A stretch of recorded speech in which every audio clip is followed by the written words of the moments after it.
Breast milk science. It's a thing, and it's our thing. We're By Heart. We're an infant formula company on a mission to get a lot closer to the most super food on the planet, breast milk. Our patented protein blend has more of the important and most abundant proteins found in breast milk. We're the first and only U.S.-made formula to use organic, grass-fed whole milk, not skim. We make our formula in our own factories in Iowa, Oregon, and Pennsylvania, using a small batch manufacturing process that works to preserve the integrity of our ingredients. We ran the largest clinical trial by a new infant formula company in 25 years, and clinically proved benefits like easier digestion, less gas, and softer poops versus a leading infant formula. We were the first infant formula company to earn the Clean Label Project Purity Award. And while we've put a lot into By Heart, there's a long list of things you won't see on our ingredient list, like no corn syrup, no maltodextrin, no GMO ingredients, no soy, no palm oil. By Heart, a better formula for formula. Learn more at byheart.com. This is Wendy's Coffee House. I've talked with Carol before. My guest, Carol Matthews, author of Mysterious Beauty, Living with the Paranormal in the Hudson Valley. This is a two-part interview. The story in the second part talks about her encounter with a spider. And it's one of those shamanic-type encounters that's extraordinary. So it has its own segment. Again, my guest, C.S. Matthews, Dr. C.S. Matthews, also known as Dr. Wham. Mysterious Beauty, Living with the Paranormal in the Hudson Valley. One of the things I talk about in the book is I talk about, and I mention this in several different places, the persistence of spirit lights, of different types of spirit lights. In fact, there were some that were just seen last week, not too far from me. I have a Facebook page, and a couple people were uploading stuff of pictures of these lights that they had seen. They're sometimes referred to as fireballs. And what that means is that they're kind of an orange, yellowish light, and there can be two of them, but there can be also many of them. And they often appear over water, like over lakes or pools or over the Hudson River. Talking with Dr. C.S. Matthews, Carol Matthews, or Dr. Wham. Find the book, Mysterious Beauty. You're in an area of the country where it's like Skinwalker Ranch, or people might be familiar with the Bradshaw Ranch in Arizona, some of these highly active places. And you're right in the center of an area that has a tremendous paranormal history there in the Hudson Valley. So, hey, good to talk with you again. Yeah, it's good to be here. What I'd like to start with is some of the indigenous stories that you include in your book, Mysterious Beauty. The reason I talk about them is because the indigenous people that still live here in the Hudson Valley, there is this misconception that all the indigenous people left at a certain point. And a lot of them did leave. A lot of them were driven out. But a lot of them went underground, or as one of my indigenous teachers put it, they figured out ways of hiding in plain sight.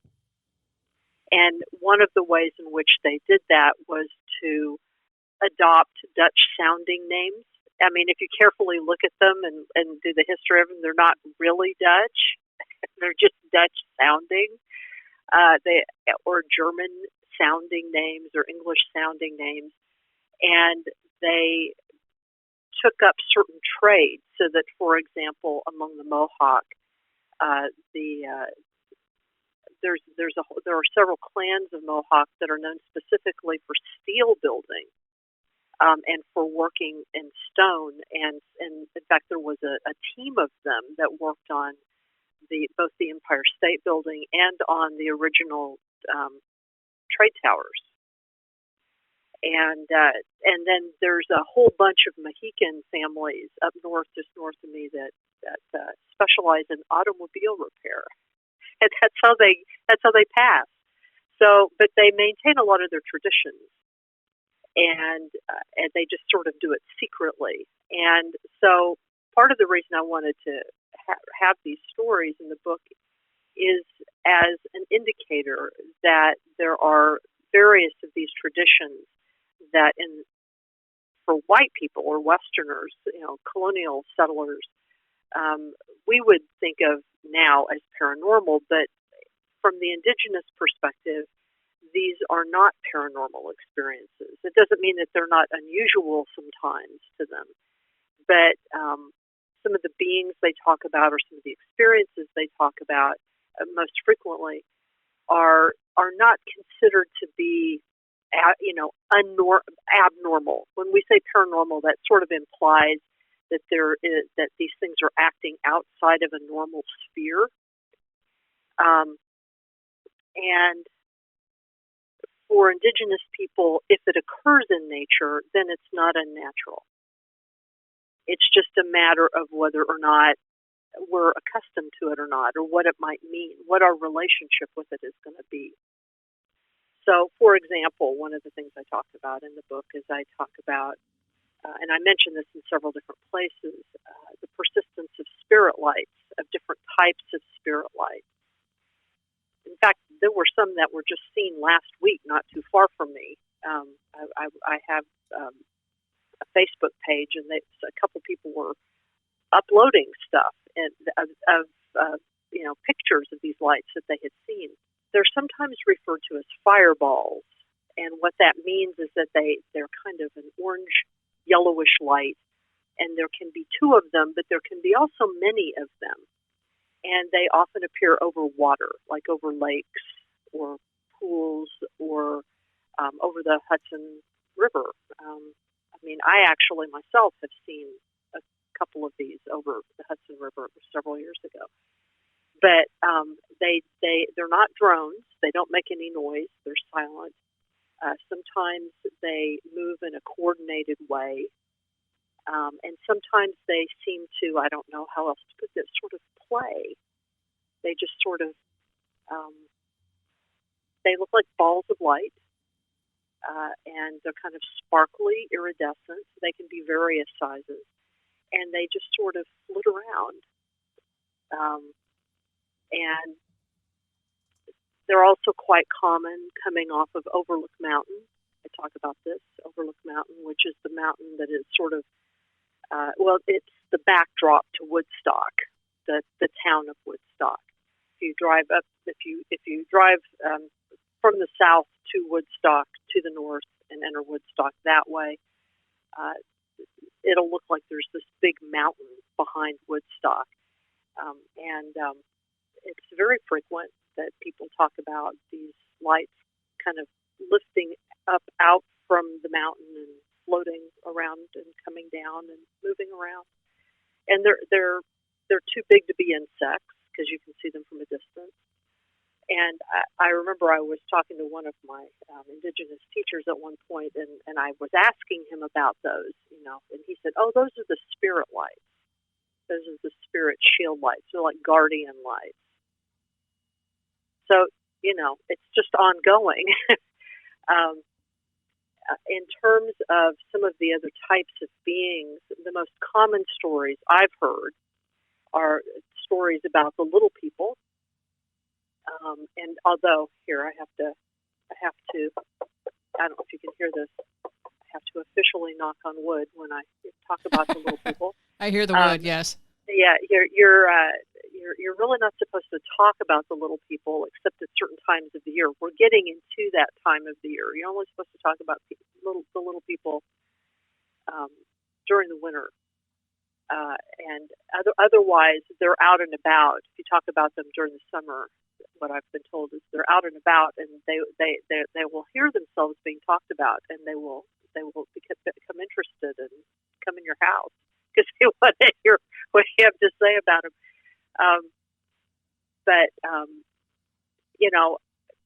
My teachers have very specifically warned me not to wander around in the woods by myself here, and not just because of bears, which we do have, and the fact that I'm a klutz and tend to fall off of things, which is also true, but because there are little people about, and little people will tend to do the similar kinds of things. If you think about the story of Rip Van Winkle, which I do talk about in the book, the whole Rip Van Winkle story is a kind of a combination, the way Washington Irving did it. It's kind of a combination between certain European motifs, because European folk stories also have little people who come and, secret people away.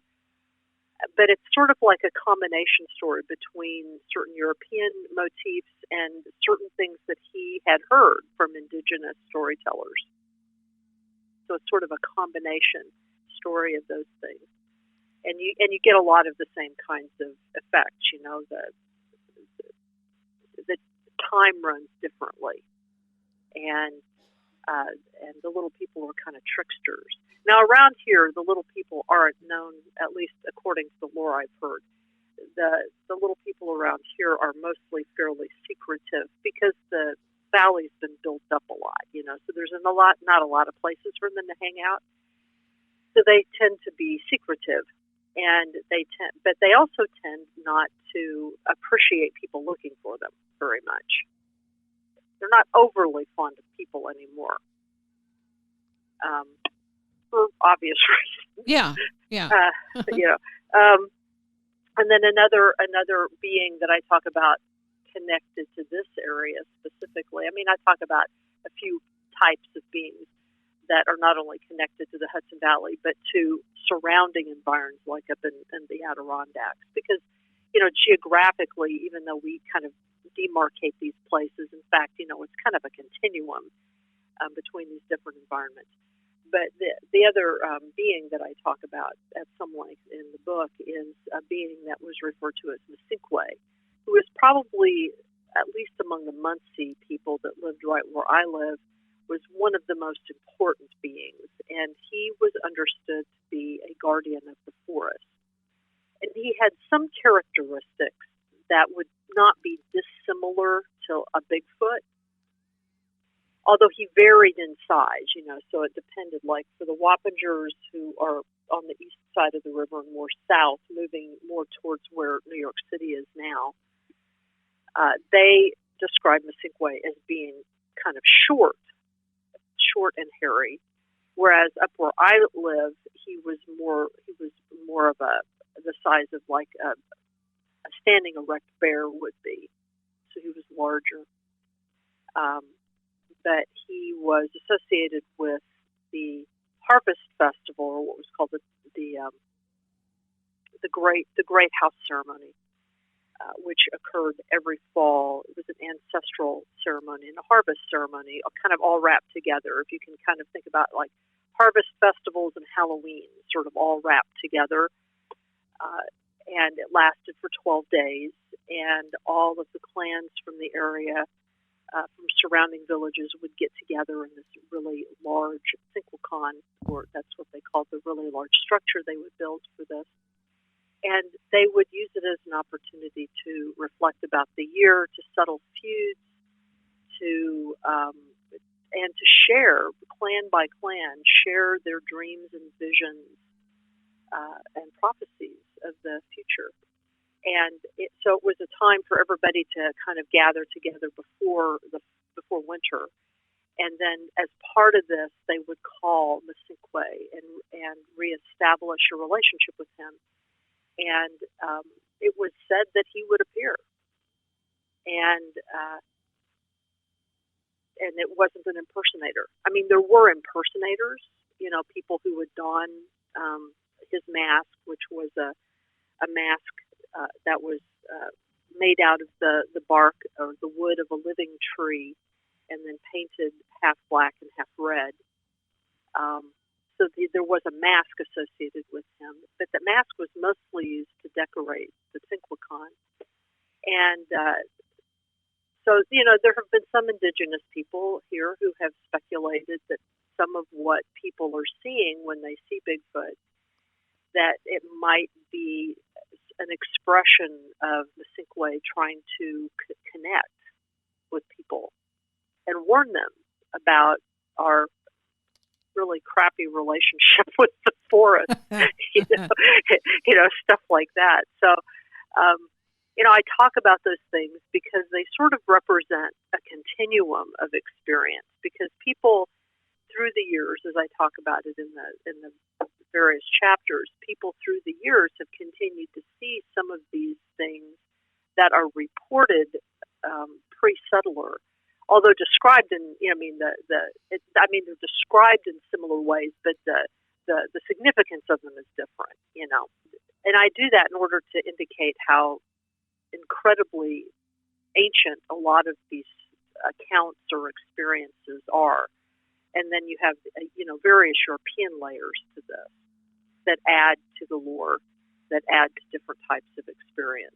So I like the way you deal with it because, there's a difference in our cultures, and saying that one is paranormal and the other is natural, there's a huge divide there, because for the paranormal, usually that is indicated as it's going to be spooky, scary, unfamiliar, frightening. Where if you consider it a natural element, it's just another aspect of our reality that we have yet to figure out, deal with, relate to, understand. Right. Like I say in the book, it's not that there weren't sometimes unusual things that happened. It's not that Indigenous people never got scared. Yeah. Or never had they have monster stories too, and I do talk about some of their monster stories. But even in the case of monsters, there were times when people they felt like they needed to defend themselves against monsters in one type or another. But even in the case of monsters, they're not seen as evil like we would see them. You know what I mean? Yes. They're not seen as, like the Puritans would have seen them or would see things like this as proof that Satan lived in the wilderness, which is what they believed anyway. Dr. Wham. This is Wendy's Coffee House. For the ones who get it done, the most important part is the one you need now. And the best partner is the one who can deliver. That's why millions of maintenance and repair pros trust Grainger, because we have professional-grade supplies for every industry, even hard-to-find products. And we have same-day pickup and next-day delivery on most orders. But most importantly, we have an unwavering commitment to help keep you up and running. Call, click Grainger.com, or just stop by. Grainger, for the ones who get it done. Wendy's Coffee House, my guest, Dr. C.S. Matthews. You can follow her blog at ProfessorWham.com. One of the things now I can't remember whether it's actually in the book or not, because I can't remember. It's been a while since I've written the book. Yeah. So I can't remember whether I was told this before or after the manuscript of the book was actually published. But the people who lived right where I live, the Muncie, they referred to themselves by a very specific name, and that name is Iliwi. And what that word meant was, we who take counsel only from the heart of the forest. That's literally what it means. So for them, whatever warning or guidance that they would get about the world, they would find in the woods, in the world. And so if they had these experiences, they were understood as messages. They were understood as interactions with other intelligences, other consciousnesses that live with us, live next to us. Whereas, Europeans coming would see those manifestations as manifestations of the devil. So you can kind of see the difference there. Yeah. A stark difference. And that still exists. Yeah. So, part of the reason I wanted to just talk about that is because one of the discussions that we have, like in the Bigfoot group that I'm in, that I'm the consultant for, and some of the other people that I talk to who've had these experiences around here, is one of the discussions we have is, we call these things paranormal, but they also seem to be part of the landscape. So maybe there's an attempted communication that's going on here. Yeah, I fully agree. I think there is a communication attempt, and we're learning. There are some people who have established very clear methods to communicate, and one of them I know, Brian Bland, I interviewed him a while back, and he's a way of ciphers, just arranging different shapes in the wood and then conversing back and forth with the group he is connected to. He's also just recently written a book. I haven't read it, but it's fascinating because they have developed some way to connect, and it happens to be using tools of sticks to make designs and, like I said, ciphers, hieroglyphics, and that is a clear example of, yes, some of these beings are able to communicate, and if you take the time and have the interest and are willing to learn, then you can have these kind of connections. Right. Well, and I would think that they would want to connect because what we are doing is damaging the world they live in too. Yes. Yeah. So they have a vested interest in making contact. Where you are, what you're talking about consulting, what do people ask? What's the most common question? Oh, well, I'm a consultant for the Bigfoot researchers group here, and what I usually consult on, a lot of times when the woman who started the group, her name is Gail Beatty. A lot of times when Gail goes to a new research site, she gets a call from somebody and she's going to do a little bit of field research. When she asks them some of the opening questions, sometimes they will talk about not only the Bigfoot or cryptid experience they had, but oftentimes, not always, but oftentimes, other things will have happened too. Like they will have seen strange lights in the sky, or they will have maybe they will have had a UFO experience or something, or they'll have had some poltergeist activity in the house. It's actually rather common. It's not just that they saw a Bigfoot in their backyard, Right. Those experiences seem to be couched in a continuum of experiences. And so if there's a lot of those kinds of experiences, Gail always has me come out and talk to the people too, because she's terrified of UFOs. That's how she puts it. She's terrified of those stories, and she doesn't like ghost stories very much. She's a deeply committed Catholic, and they kind of freak her out a little bit. She can kind of deal with the Bigfoot stuff because she has had some experiences along those lines herself. So she kind of has the context for that, Mm-hmm. but the rest of it kind of freaks her out. So I basically just sort of, and I also act as sort of a clearinghouse for her, so that if she runs across some things, she'll ask me about them. Have you ever heard of this kind of stuff? Have you ever heard of this kind of a report? What do you think of this? There have been times when she has talked to me about someone who's contacted her so that she can kind of try to determine whether or not this person is giving her a real report or just being a crank. Yeah. She gets some of those too. So, and I have a lot of experience dealing with cranks. So, I just help her sort of do that. Give her advice. Ask them this, ask them this, ask them this. Mm-hmm. And because if you ask them the right questions, a lot of times you sort of flush them out. Yes. Yeah. So that it's stuff like that.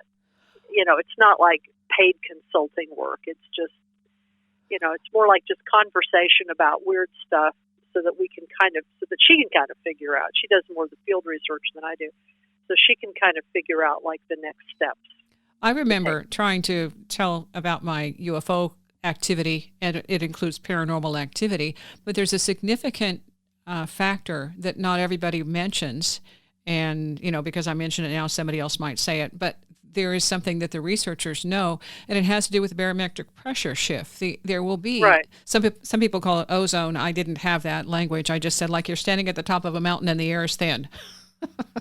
Right. Yeah. So, but there are some cues or keys or clues when that activity is present, and then it also, the paranormal stuff increases, the telepathic influence is there, where you'll get conversation and sometimes requests to do something or not do something, and it's very clear. There's no doubting when that happens that there's something trying to connect with you, someone, and that wasn't, in my understanding, part of the UFO experience until recently, when more people started talking about it and sharing their stories. And I'm glad they did, because apparently for a long time, these elements have been part of it. It just wasn't common knowledge. Well, it wasn't reported. It was sometimes actually omitted by researchers. I mean, that there's an unfortunate long history of a certain, especially in the UFO community, Yeah. of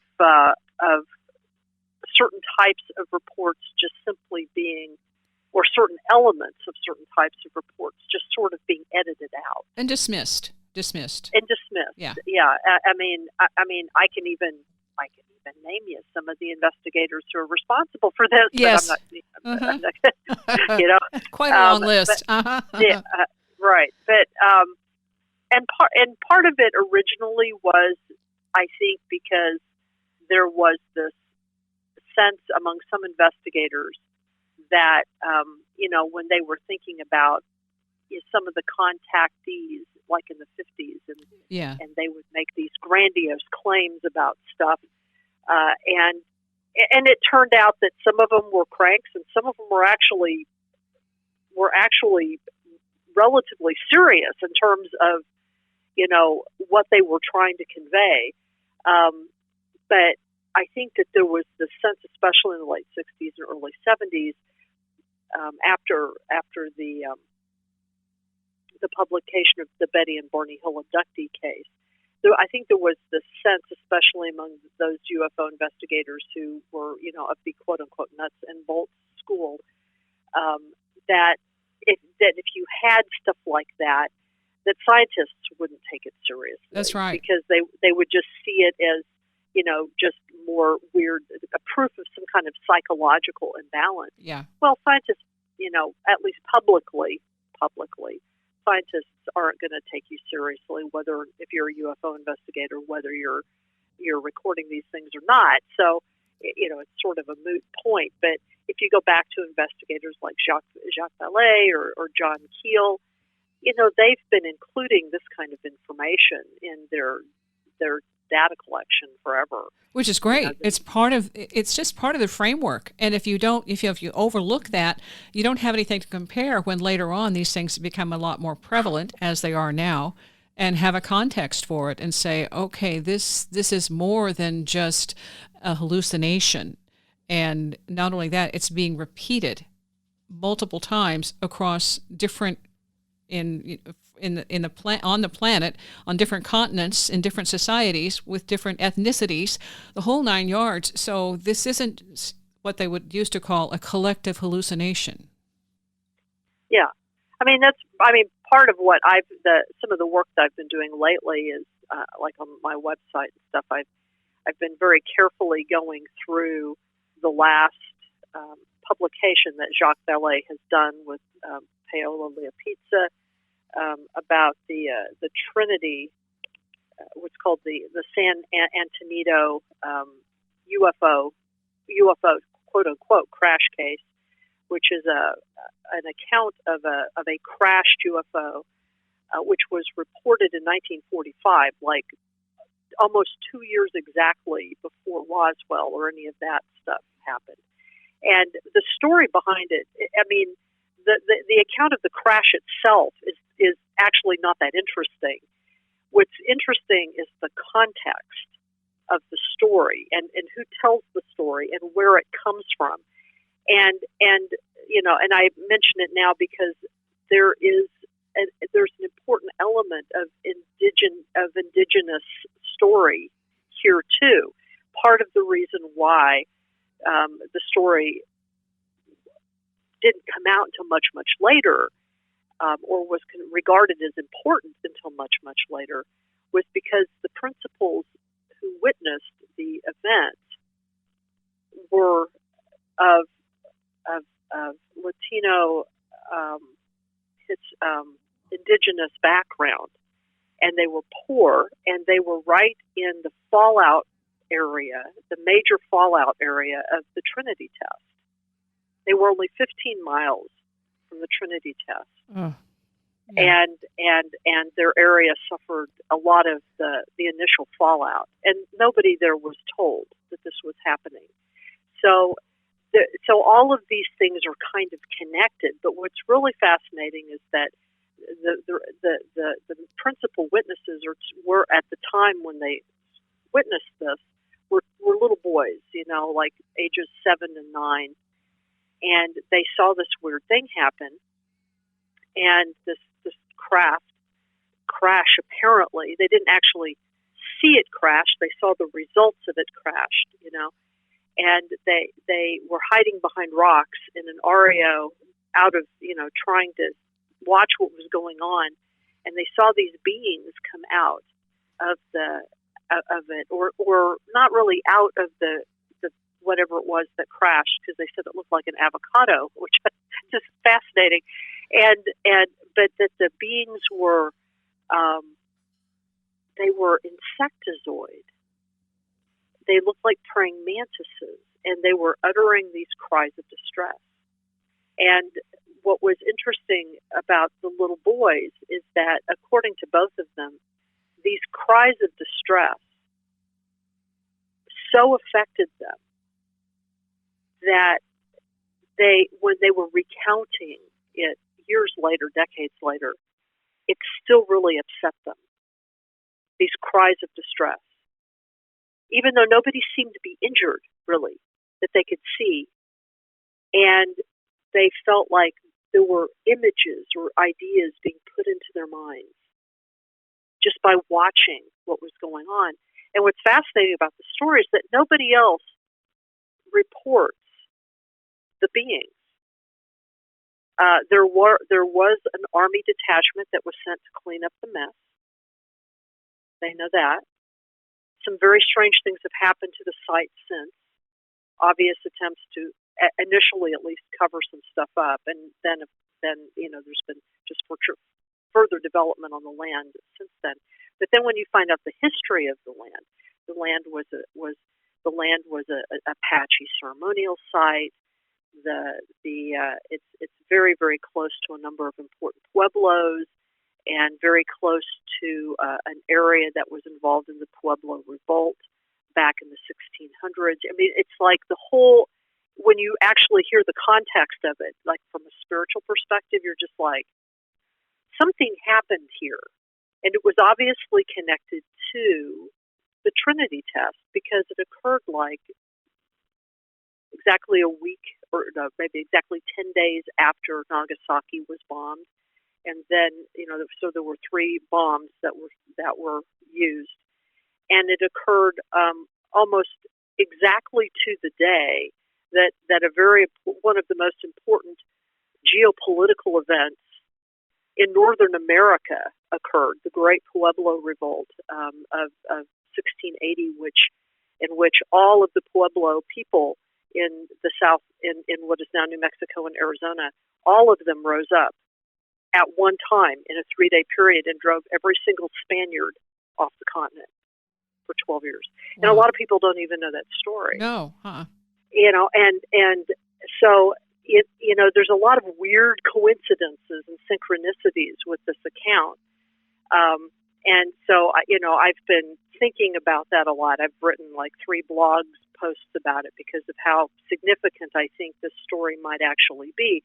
But what's important about what Ballet says, and this is something that has implications for what you were talking about, all these different kinds of cases happening around the world, is he says, in the nuts and bolts school of thinking, they concentrate on the fact that a craft crashed and that there were beings, and these had to be extraterrestrial. They had to, said, what if the craft was supposed to crash?